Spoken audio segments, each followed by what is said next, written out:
promotion de l'excellence, les autorités municipales de l'arrondissement 6 de la ville de Ouagadougou ont récompensé ce matin les meilleurs élèves et enseignants de l'année scolaire 2023-2024.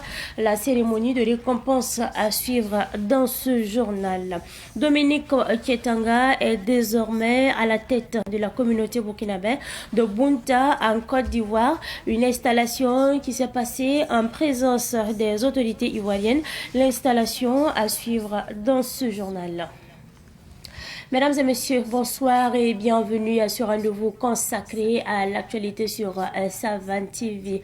Le Conseil des ministres s'est tenu ce matin sous la présidence du chef de l'État, le capitaine Ibrahim Traoré. Plusieurs décisions ont été prises. Le Conseil a adopté un projet de loi portant réorganisation agraire et foncière au Burkina Faso. Le résumé du Conseil des ministres avec Sidiki Kabri. Plusieurs décisions majeures ont été prises à cette rencontre hebdomadaire. Parmi elles, l'adoption d'un projet de loi sur la réorganisation agraire et foncière. Désormais, la terre appartient à l'État, avec la possibilité d'un bail agricole de longue durée allant de 18 à 99 ans. Le texte reconnaît les droits coutumiers tout en interdisant aux étrangers d'acquérir des titres fonciers en zone rurale. 2 décrets ont été adoptés pour renforcer la sous-traitance et l'emploi local dans le secteur minier. L'un instaure un agrément pour la sous-traitance et favorise les biens et services locaux. L'autre fixe des quotas d'emplois locaux et encourage le transfert de compétences au Burkinabé. L'État a également adopté 255 enfants comme pupilles de la nation, portant le total à 585 depuis 2024. Un décret classe désormais les armes de pointe de calibre supérieur à 7,65 mm comme armes de guerre et celles en dessous comme armes civiles. Des mesures seront prises pour gérer les armes déjà en circulation à travers le pays. Après donc les grandes décisions du Conseil des ministres qui s'est tenu ce matin sous la présidence du chef de l'État, le capitaine Ibrahim Traoré, nous parlons cette fois-ci de l'Alliance des États du Sahel AES qui multiplie ses actions pour une souveraineté réelle. Plusieurs décisions ont été prises et parmi les projets en cours figure la création d'un réseau de téléphonie mobile et d'une compagnie aérienne pour améliorer la liaison entre les 3 pays membres. Les précisions avec Ahmed Joël Kompaori. Les commerçants situés aux abords de la route menant à Katriar disent avoir été... Après sa création en septembre 2023, l'Alliance des États du Sahel AES multiplie les efforts dans le but du renforcement des capacités sur le plan politique, économique et social. Ces 3 pays, à savoir le Burkina, le Mali et le Niger, projettent de renforcer leur communication. Pour cela, des concertations sont en cours en vue de la création d'un réseau de téléphonie mobile. Un projet de téléphonie mobile dénommé Teriatel a déjà été monté et le comité de pilotage a rencontré la ministre en charge de la transition digitale de Burkina Faso le vendredi 31 janvier pour présenter le projet. Ce projet vise à offrir des solutions concrètes et fiables en matière de télécommunications au sein des 3 pays. Après l'aspect communicationnel, il faut souligner que ces 3 pays ont également pour vision de faciliter la libre circulation des biens et des personnes. Après le nouveau passeport biométrique de l'AES mis en circulation le 29 janvier dernier, l'Alliance projette la création d'une compagnie aérienne reliant les capitales des 3 pays. Selon le ministre des Transports du Niger, le colonel-major Salissou Mahama Salissou. Pour lui, la création de cette compagnie dans les jours à venir est l'une des priorités de l'AES pour renforcer la coopération. Au vu de ces actions déjà menées ou en cours, fort est de constater que la collaboration entre ces 3 pays est sur de bons rails selon des observateurs. La souveraineté de ces 3 pays, le Mali, le Burkina et le Niger, est donc en marche. Une semaine après le déguerpissement des commerçants le long de la route de Katriar dans l'arrondissement 11 de la ville de Ouagadougou, ces derniers reviennent sur les incidents survenus lors de l'opération menée par la municipalité, notamment l'utilisation d'une arme à feu par l'un des commerçants. C'est un reportage signé Abdoulaye Kinda. Les commerçants situés aux abords de la route menant à Katriar disent avoir été surpris par l'opération de la police municipale visant à les déguerpir. Selon eux, un accord avait été trouvé avec la municipalité. Il y a de cela 7 à 8 mois comme ça. Ils sont venus, là où il y a les fossés, on doit laisser 1 mètre avec la fossée. Ils ont fait des traits 1 mètre après les fossés. Maintenant, les côtés où il n'y avait pas de fossé, on nous dit de faire au minimum 2 mètres. Beaucoup de gens ont déjà coupé. Là, ils sont revenus. Maintenant, ils ont trouvé que c'était bon.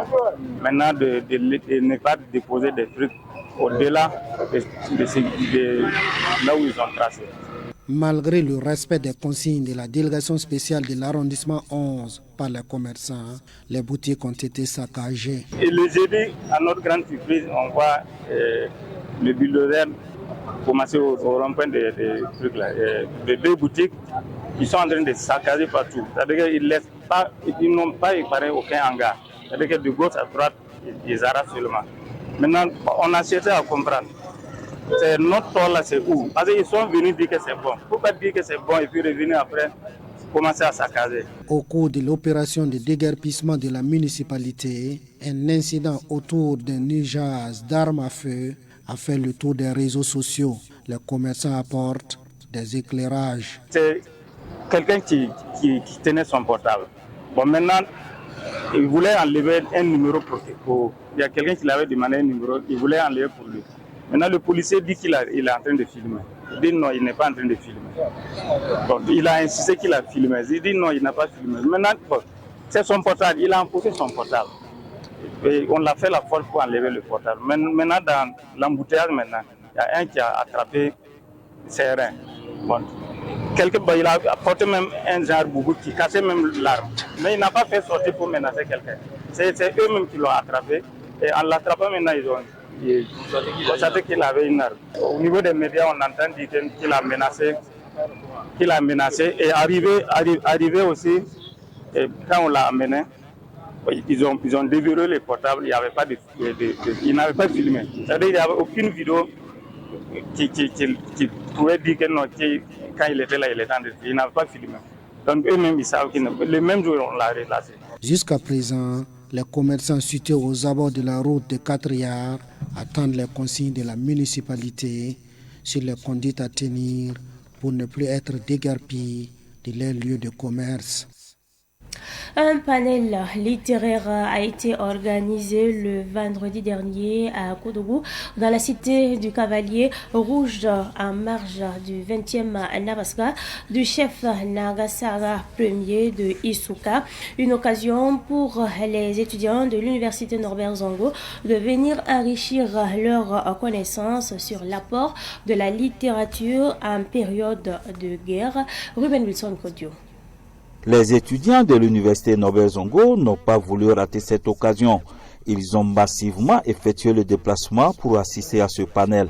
Les initiateurs Naba Saga Ier et Nessa Kouama, PDG du groupe IKS, nous donnent le sens de ce panel. Le thème de mon Naba Saga, c'est 20 ans au service des enfants et de la communauté. Si je dois m'adresser aux enfants, aux jeunes, il faut que je puisse passer par les professeurs qui les reçoivent dans les amphis, dans les écoles, et pour leur envoyer un message dont la substance est comment ils peuvent contribuer, comment ils doivent accepter et comment ils doivent faire pour que notre pays qui connaît des turbulences puisse s'apaiser. C'est pour accompagner à l'appel du président du FASO qui dit que toutes les filles et les fils, là où vous êtes, vous devez participer à la défense de la nation.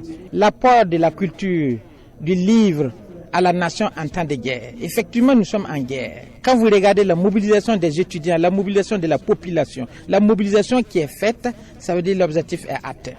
Apport de la culture et de la littérature à la nation en temps de guerre est le thème de ce panel.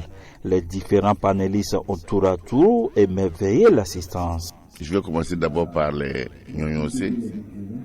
Eux qui étaient sur place étaient forts sur le plan spirituel à travers la maîtrise du vent, de la pluie, la tornade, l'environnement. Et donc, ils mettaient tout sur la terre. Et donc, c'est ainsi que lorsque les Nakomsé sont arrivés à Tinkorgo et que par la suite, ils ont été sollicités à travers leur fils ouvrier de venir aider à conquérir les Nyonyonsé. Ça ne s'est pas fait facilement. La force sur laquelle eux s'appuyaient, c'est le soleil, c'est le ciel, c'est Wende. Et Wende est en haut. Alors que pour les Nyonyonsé, le Wende est en bas. Donc quand les deux se sont rencontrés, ils vont créer une nouvelle religion. Ils sont devenus un seul peuple. Ils ne parlent pas deux langues différentes. Ils parlent désormais le moré. Ça va être désormais Nabazine Wende et sa femme, la terre. Et c'est pourquoi j'ai dit, le dieu des Mossi n'est pas célibataire. Et ce sont les deux qui permettent aux Mossi d'être forts, d'avoir le ciel et d'avoir la terre qui fusionnent pour créer un couple divin. Donald Parfait Traoré, au nom des participants, pense qu'ils sont sortis édifiés par la qualité des exposés. Nous retenons vraiment que la littérature, les arts et la culture sont des éléments catalyseurs pour promouvoir la paix et la sécurité au Burkina Faso. Donc nous sommes sortis édifiés de ce grand panel littéraire. Le panel a eu pour cadre le palais du chef de Issouka. Cette fois-ci, nous parlons promotion de l'excellence. Les autorités municipales de l'arrondissement 6 de la ville de Ouagadougou ont tenu ce matin une cérémonie de remise de prix aux meilleurs élèves et enseignants de l'année scolaire 2023-2024.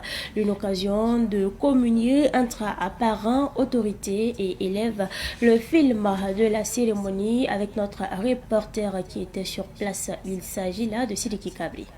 Au total, une dizaine d'élèves et 6 enseignants se sont distingués par leur ardeur au travail au cours de l'année scolaire écoulée. En guise de récompense, les meilleurs élèves ont reçu des fournitures scolaires et des vélos pour certains. J'ai eu un kit scolaire composé de cahiers, de bics et d'un vélo panier.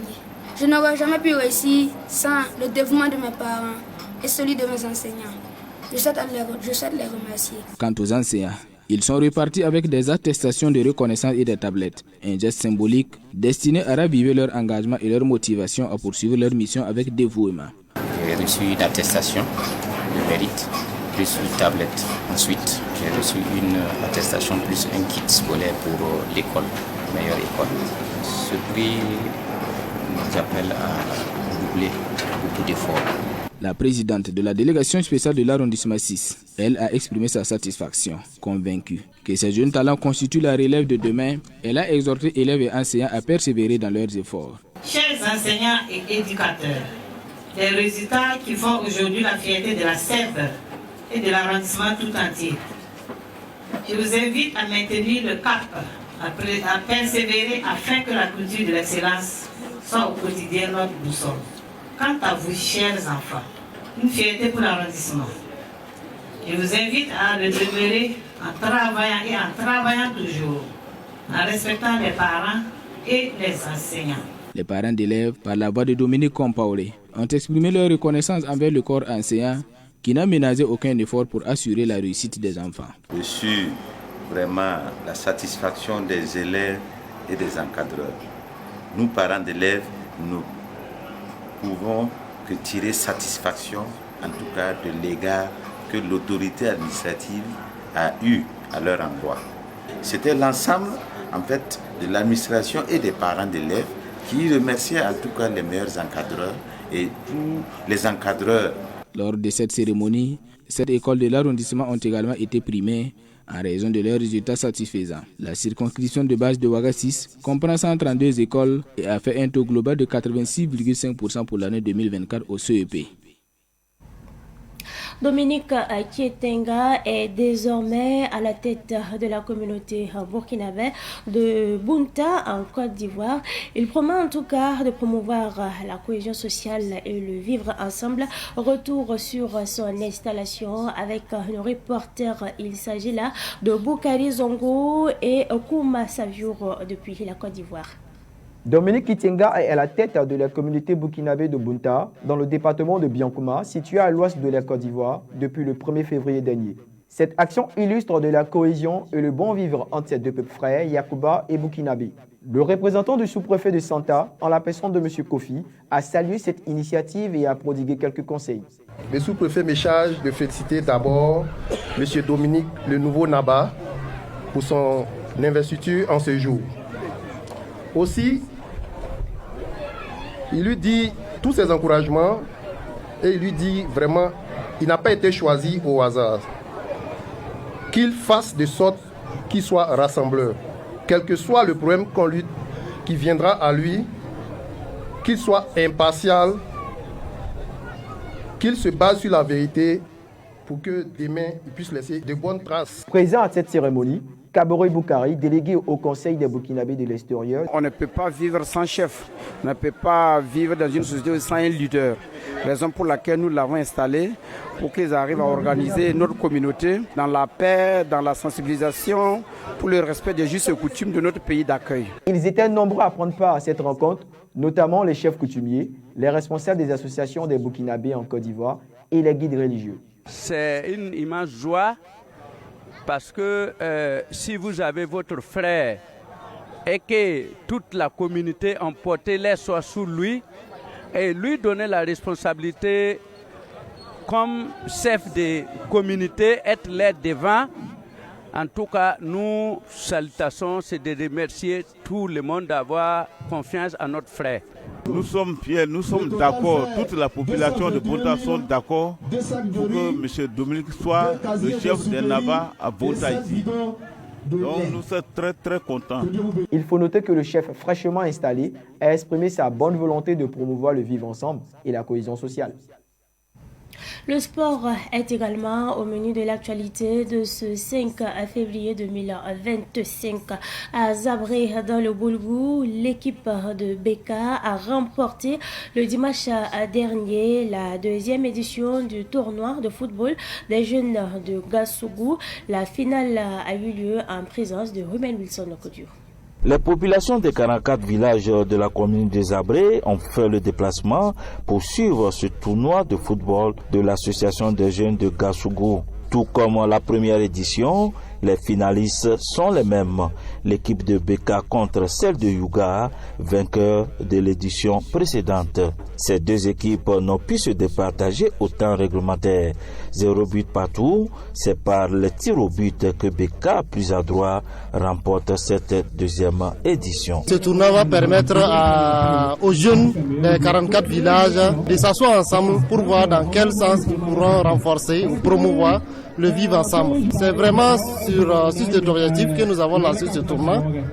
Et à l'appel, nous avons reçu au total 8 villages qui ont amené leur équipe. À savoir le village de Yuga, le village de Yarko, le village de Yungu, le village de Gassougou, le village de Beka. Cette deuxième édition, nous sommes vraiment satisfaits de la mobilisation qui a été autour.